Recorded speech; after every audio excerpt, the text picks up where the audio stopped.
ئێمە دەبێت لە پێش هەموو شتێکدا تێگەیشتنیەک یاخت خوێندنەوەیەکی خێرا بۆ سیاسەتی دەرەوەی تورکیا بکەین ئەمبەر بە هەرێمی کوردستان و عێراق دەبینین نەکرد تازە لە دێر زمانەوە سیاسەتی تورکیا بەرامبەر هەرێمی کوردستان سیاسەتێکی چۆن بڵێ ئەمنی و اقتصادی بووە سیاست ینی پەیوەندیەکی دیبلۆماسی هاوتا نەبووە سەبارەت بە سەردانەکەی بۆ عێراق دەبینین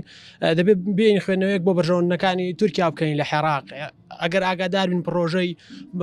گەڕانەوەی دەوڵەتی عوسمانی یاخود ئیمپراتۆریەتی عوسمانی کە خەونێکی تورکە بەتایبەت دەسەڵاتداری ئێستای تورکیا لە چوارچەوەی ئەم سەردانە هەمووان دەتوانێت لەم چوارچەوەیدا کۆیکەینەوە کە تورکیا تاوەکو ئێستاش بەرژەوەندیەکانی خۆی لە عێراق بە مڵکی خۆی دەزانێت هەوڵی بەرژەوەندیەکاندا سەبارەت بە هەرێمی کوردستان ئەگەر سەرنج بدەین لە یەکەم ساتی دامەزرانی حکوومەتی هەرێمی کوردستانەوە لە ساڵی 1992 سیاستەکانی تورکیا سیاستێکی ئەمنی بووە سەبارەت بە هەرێمی کوردستان بیری لە بەریهێنانی بەرژەوەندی وەکارهێنانی کورد دژی کورد بووە دەبینین هەست کاتێک کە بەرپرسە ئەمنیەکان سەردانی هەرێمی کوردستان دەکەن کاردانەوەی تون بەرامبەر بزافی کورد لە هەر چوار پارچە ڕۆدات بەتایبەت ئەگەر زۆر بەوردی سەرنج بدەین سەردانەکانی کە دەسەڵاتدارانی تورکیان یاخود بەرپرسە ئابووری و سەربازەکانی تورکیا لەگەڵ بنەماڵە دەسەڵاتدارەکانی کوردستان کۆ دەبێتەوە ئەگە سەرنج بدەین لە سەردانەی ئەم دواییدا تەنها لەگەڵ بنەماڵ لەگەڵ سەرۆکی پێشووی هەرێم مەسعود بارزانی لەگەڵ سەرۆکی حکوومەتی ئێستا مەسرور بارزانی و لەگەڵ سەرۆکی هەرێم کۆبووە یعنی ئەمە مانای ئەوەیە کە لە کوردستاندا پەیوەندیەکان یاخود دیدارەکان یاخود حکومڕانی تاوەکو ئێستا نەبووە حکومڕانیەکی قانونی یاخود میلی تەنها پارتێکی دەسەڵاتدار ممەسیل یاخود نوێنەرایەتی کوردەکە کە نوێنەرایەتێکی ناڕەوایە و ڕێکەوتن یاخود گفتوگۆکانیش تاوەکو ئێستا بۆ خەڵک ڕوونین خەڵک ناتوانێت ینی تێناگات چی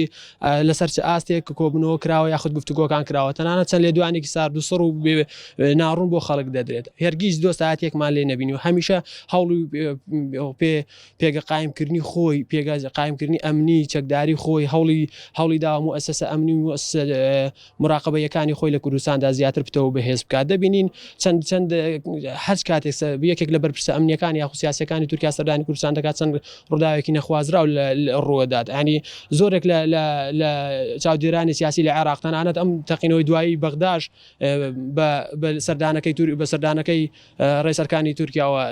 دەبەستنەوە و ئەنی پێیان وایە کە ئەمە دوای سەردانی ئەم ڕووداوە ڕوودات ئەکید ینی پەیوەندیەکی خوێندنەوەی جیاوازیان بۆ هەیە دەبینین تۆ بارانەکان لە کوردستان لەگەڵ ئەوەی کە سەردانەکان بۆ هەرێمی کوردستان بەردەوامن خەڵک بەداخەوە کەسانێکن دڵخۆشن بەم سەردانە پێیان وایە کە تورکیا ئەمە دانپێدانانێکە بە کوور پێیان وایە کە ئەمە فەزلێکە بۆ کورد بەڵام بەداخەوە هەزارێکە بەرپرسێکی تورکیا سەردانی هەرێمی کوردستان دەکات دەبین تۆمبارانەکان بەسەر بزافتی کوردی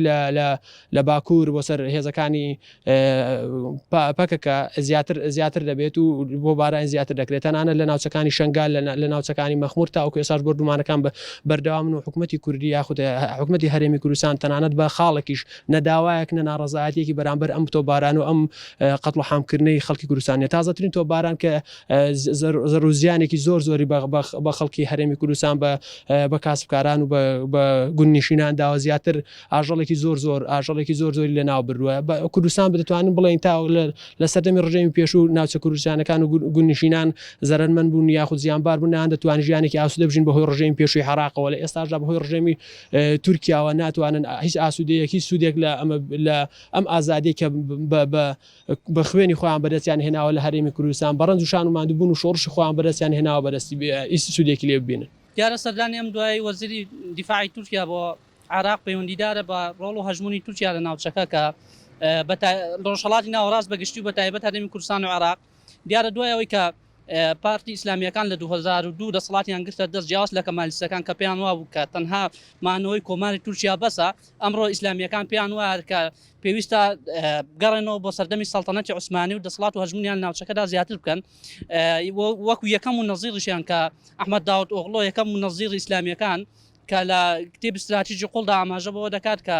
پێویستە تورکیا بێتە دەوڵەتێکی سنتەری لە مەنتیقەکە و هەژمونی زیاد بێت و ئەوەش کە لەسەر ئەرزی واقع کە پێویستە جێبەجێ بکات و کاری لەسەر دەکات خوڵوسیاکار لە هەفتاکان لە کۆلیژ سەربازی تورکیای تەواو کردووە بخۆی کەمالیستێکی و سەرپارتی نەتەوە پەرستەکانی تورکیا و سەر بە گورگەبۆرەکانە کابرایەکی زۆر فاشستە و دەیهەوێت پلانەکانی زۆر مەترسیدارە بە تایبەت